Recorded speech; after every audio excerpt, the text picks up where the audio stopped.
Welcome to Conversations Live. For more than a decade, we've brought you the best in books, entertainment, celebrity interviews, and current events. When the movers and shakers of the world have something to say to you, they say it to us first. Here's your host, Cyrus Webb. Welcome back, everyone, to Conversations Live. I'm your host, Cyrus Webb. Glad you all could join us once again. But for our radio audience here in Mississippi at WYAD 94.1 FM and WYADonline.com, we're glad that you all could be with us. Also, tuning in to our friends at iHeartRadio and Amazon Music Podcast. We're glad you all could be with us as well. Well, as you guys know, we love books around here, and definitely books have been a topic of conversation recently in the news, especially when it comes to books for kids and young readers. As you also know, in September, Banned Books Week is also celebrated. This year is September 18th through the 25th. And because of that, this next guest, I think her book is so timely. Even though it is entertaining, it really does make you think. We're excited to welcome author Amy Sarig King to our program. Her new book is called Attack of the Black Rectangles. We're going to talk to her not only about the main character of the book, Mac, that you're going to really, I think, fall in love with, especially book lovers, but also what it's like for her to dive into this topic for a young audience, but also to give us a great conversation piece as well. Amy, thank you so much for the time today. Really appreciate it. Hi. Good morning, Cyrus. Really nice to be here. Well, Amy, I really enjoyed this book. I was able to get an early read of it, and I think what is so good is that it is a book that is so timely. Even though it is entertaining, I think people will definitely be rooting for the Macs of the world. I mean, what has it been like for you to already see the early response to it? Oh, it's been fantastic. I mean, I think it's interesting that a book I wrote, years ago is so timely now. It's not the happiest news, but I think it's wonderful to be able to lift up other people that were like, am I wrong about this? It's like, no, you're not. We should have access to books. Yeah. So let's talk about your own love of books then, Amy. I think that's a great tie-in to this. When did you first kind of develop your own love of books? Oh, I loved books from very early on, but the closer I got to, say, 5th and 6th grade, I mean, I was one of those people who would stay up way later than I should have just because I was reading a book. But the ones that really affected me and really helped me find who I was that was in 7th and 8th grade. That's when I decided to be a writer, too, just even though I didn't know I could be, right? But they were just inspiring, and the reason behind that inspiration was because the ones I was reading were very honest, and it was such a relief. It was such a relief to have someone be honest in that way, an adult be honest with me. And I think now, in your role as a storyteller and as a published author with books literally around the world, Amy, you're able to be able to share that love with others. So you mentioned something interesting. You said that this is something you wrote, some time ago. How did Mac kind of come to you? Well, Mac came to me because there was a censorship situation in my child's elementary school. It was censorship as in crossing out of actual words, which is what the black rectangles are. And so I wrestled with that in real life. I didn't get a great outcome in my situation at the time.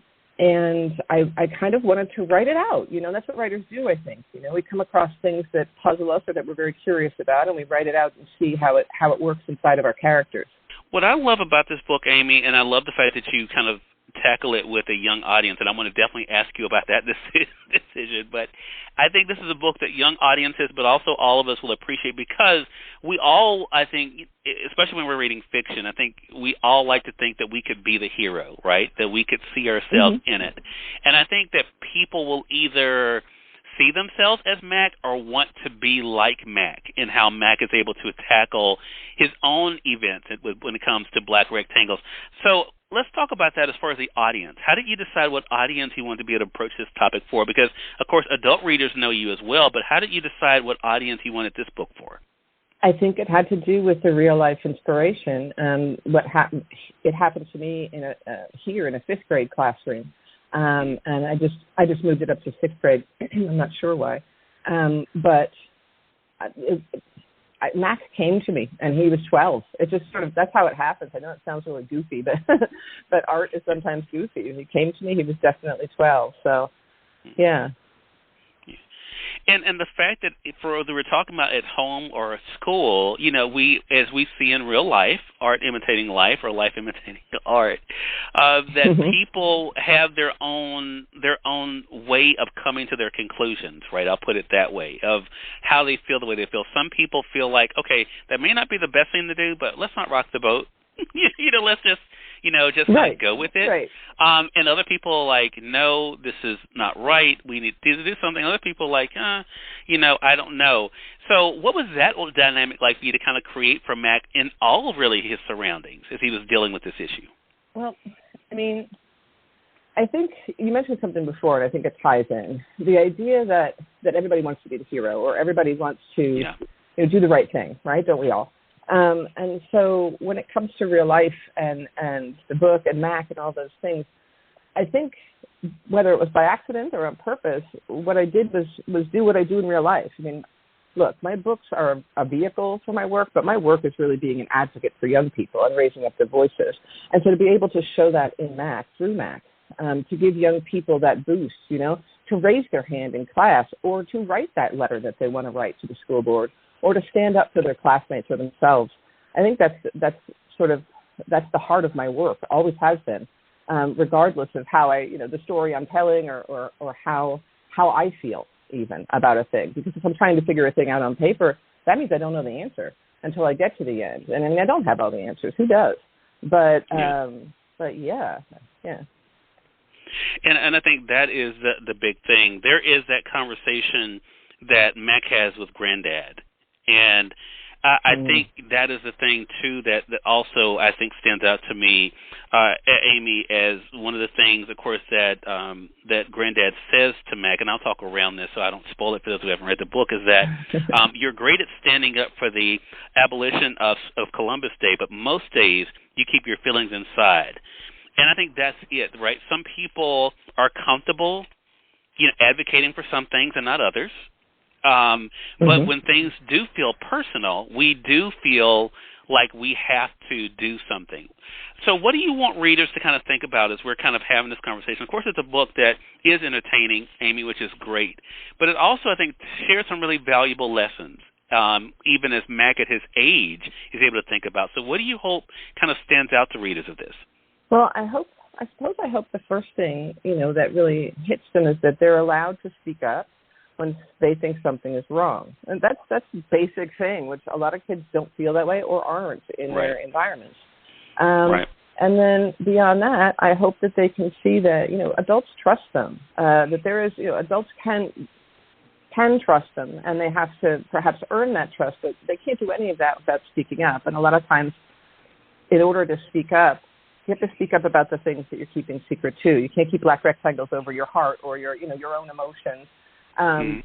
That kind of thing. But I mean, mostly I just hope that young people are reminded when reading this book that they can make their own mind up about things. They can absolutely develop sharp critical thinking skills and understand that there are people out there who want to lift their voices and not quiet them, Yeah.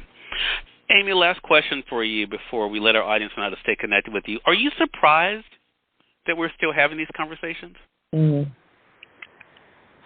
Surprised? No. Sad about it? Yeah. But I'm not surprised. The climate right now when it comes to communication is a two-way street. You listen and you talk. And there's definitely some issues when it comes to that, in our basic climate right now, and with both of those, And I think that, again, we go back to modeling for young people. I think that when I go into schools and I talk to young people, I try and model for them compassion for others, compassion for themselves, sticking up for yourself and being able to agree to disagree with grace, and just those sorts of things. But again, that goes back to critical thinking. But am I surprised? No. I just want to make sure that this generation understands that they have a right to access books and a right to make their own minds up. They have the right to make their own minds up. And that's really important to continue reminding them of that, because we have a lot of people out in the world right now who often are just doing what they're told, So I think it's important. I think that's important. Very much so, and that's why we're glad to have authors like you, Amy. Again, everyone, Amy Sarig King has been our guest. Attack of the Black Rectangles is her newest book. It's out through our friends at Amazon.com or through your favorite local bookstore. If they don't have it, I know they'd be glad to order it for you. Amy, congratulations to you again, and thank you so much for the time. Really appreciate it. Cyrus, thanks so much for having me. It was really a pleasure talking to you. The pleasure's definitely all mine, and we thank your audience for tuning in to another great segment of Conversations Live. Make sure you guys are staying connected with Amy. You can find her at as-king. Again, that's as-king.com to be able to stay connected with all the great things that she's doing. Until next time, I'm your host, Cyrus Webb, saying as always, enjoy your day, enjoy your life, enjoy your world. Thank you all for choosing Conversations Live. Let's go make today amazing. Take care.